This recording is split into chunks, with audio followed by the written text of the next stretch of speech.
Yemen पोर्टची ही बोट असल्याचा प्राथमिक अंदाज सातपटी पोलिसांकडून वर्तवण्यात आला आहे। निनावी बोटीवर अरेबिक भाषेत लिहिलेले असल्यामुळे संपूर्ण यंत्रणा सतर्क झाली आहे।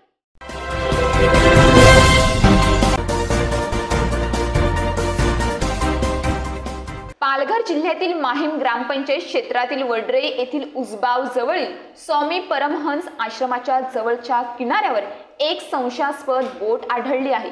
या बोटीचे विशेष लक्षवेधी वैशिष्ट्य म्हणजे या बोटीवर अरबी भाषेतील मजकूर व 2025 असा आकडा स्पष्टपणे कोरलेला आहे।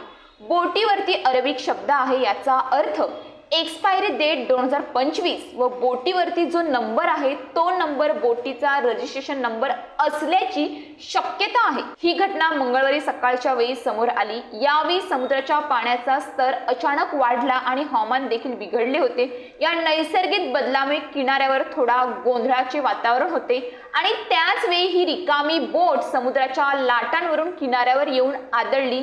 ही बाब पाहून स्थानिक ग्रामस्थांमध्ये एकच खळबळ उडाली। नागरिकांनी तात्काळ पोलिसांना याची माहिती दिली। सातपटी पोलीस स्टेशनच्या अधिकाऱ्यांनी घटनास्थळी धाव घेतली।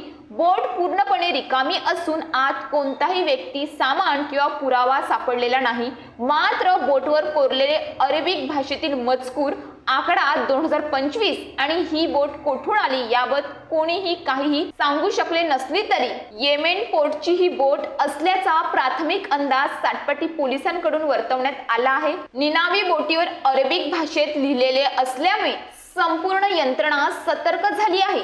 याबाबत अधिक माहिती मिळवण्यासाठी IB, coast guard, navy, fisheries विभाग यांना कळवण्यात आल्याची माहिती सहाय्यक पोलीस निरीक्षक उद्धव सुर्वे यांनी दिली आहे। सध्या ही बोट कोठून आली, कोणाच्या मालकीची आहे आणि तिचा उद्देश काय होता हे अजूनही गुलदस्त्यात आहे।